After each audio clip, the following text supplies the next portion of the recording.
Hey guys, it's MTG Storm again, and we're having a second go round with the Yosova Dragonclaw Tiny Leader Stack.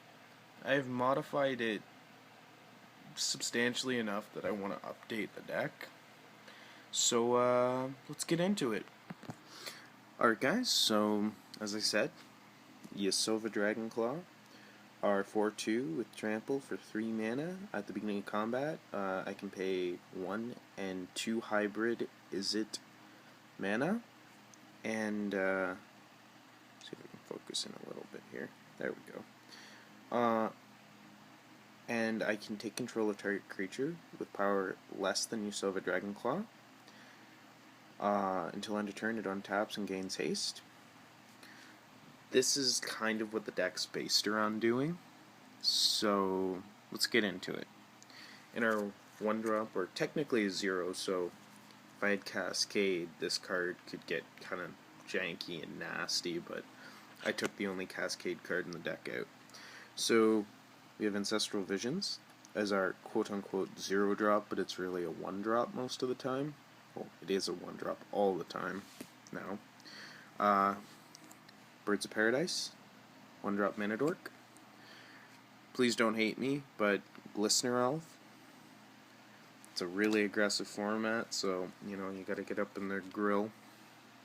Young Wolf.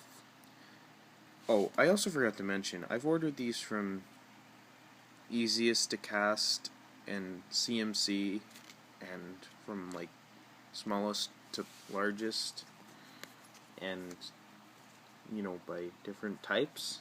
So just keep that in mind as we're going through these. So yeah, the Young Wolf essentially becomes a 2/2 for 1 mana eventually. Forced Adaptation to grow our Yasova or any other creature.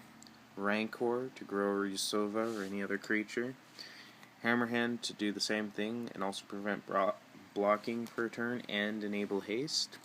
Dust Corona to pump up our Yasova and any other creature, as well as preventing blocks by flying creatures. Darksteel Axe for an indestructible power boost.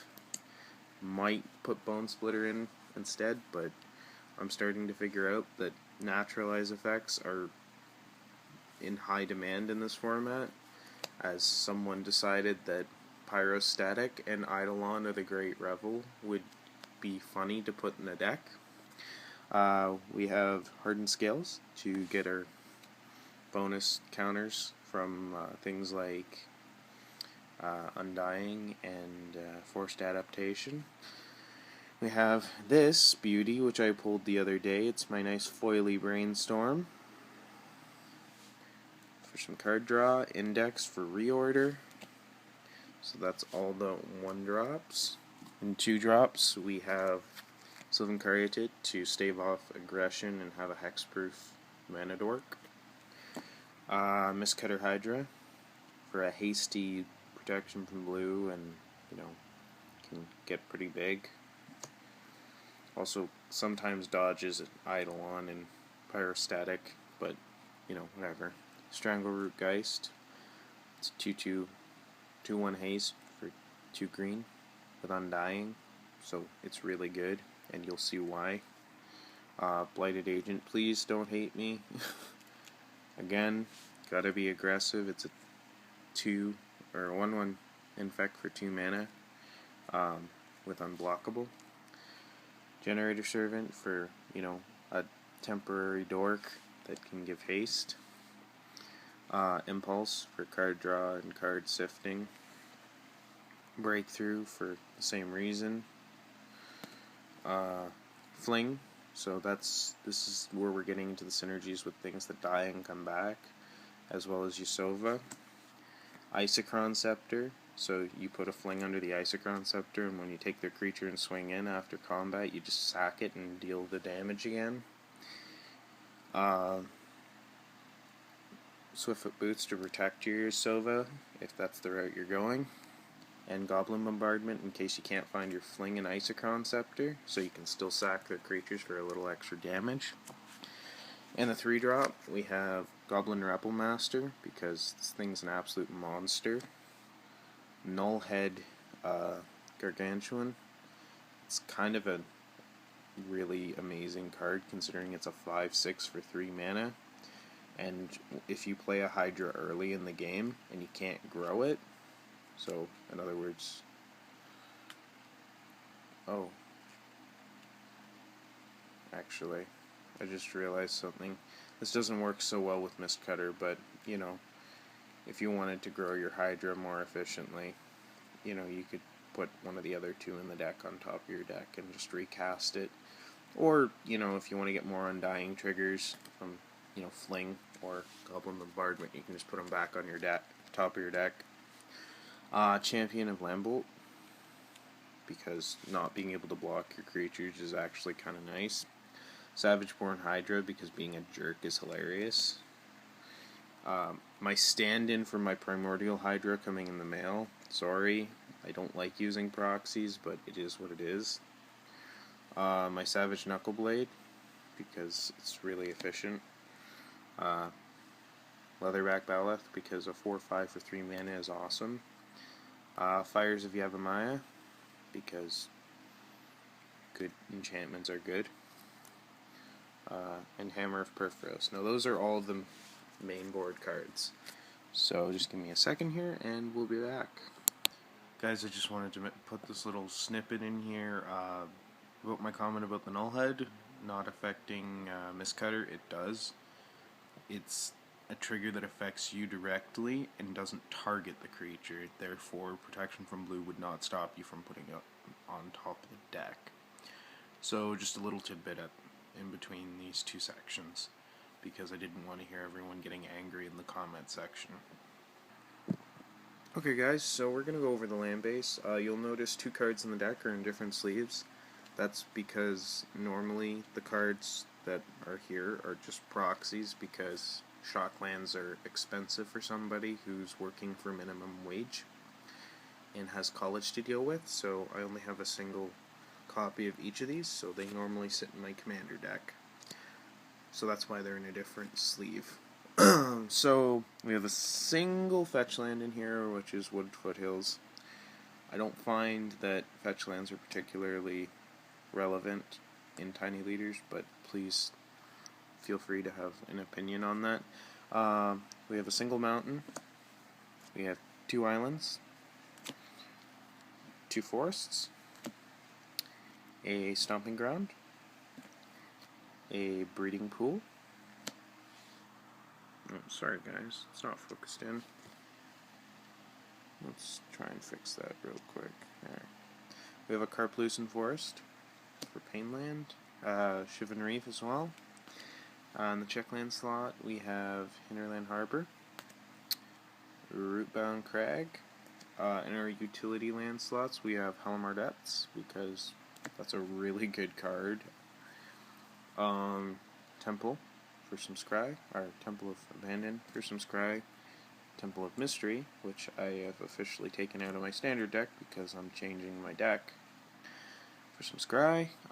Arcane Lighthouse main board for those people that just can't control their need to play Geist of Saint Traft. I hate that card so much. Although I have something in the sideboard I set it out for, just in case they don't have anything with hexproof. In my single tri-land Frontier Bivouac. It's all of the 17 lands that are in the deck. Now you might be going, that's a little light, but you've also got to remember I've got like 2-3 mana dorks in the deck, so it should be alright. I actually took the time to quickly get the sideboard ready as well, so we can just do that right now. So, in the sideboard, we have a Nature's Claim, a Naturalize, a Reclamation Sage. So those are all for dealing with things like Eidolon and Pyrostatic, because those are really annoying. And honestly, I'm just not going to have any of that. They're also good against things like Teysa combo decks, although I'm making one, so, you know, I just don't want anyone else to be able to use it against me. I know it's kind of redundant and hypocritical, but anyways, that's what sideboards are for being a mean person. We still have Volcanic Fallout because it's still really relevant in the format, and a lot of my creatures aren't going to die from it because they're obnoxiously big for their mana cost. So 2 damage to each creature and each player, and this can't be countered for 3 mana. Breaking Point because red wraths are great, and 6 damage to their face if they don't want everything to be destroyed for 3 mana is still really efficient. We have a Simic Charm for a Fizzler, and to stop things like red land destruction, and I suppose black as well. It's not bad, the other 2 modes, but the hexproof is the primary reason why it's there. We have Swerve, so, you know, those burn players get their own shit pushed a little. Counterflux, just in case I'm up against a control matchup and I have to resolve something that I know I need to resolve. Skarg, because pumping Yosova up 1 can be the difference, and the tramples are relevant for her, but it can also mean the difference between winning and losing a game in certain circumstances, including with Infect.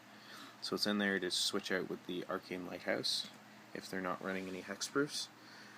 And we have Relic, because you know what, guys, as much as people haven't really caught on to it, I'm just being prepared because I guarantee you someone's going to be playing a Reanimator deck soon with things like Skullbriar, and it's going to get really messy and nasty.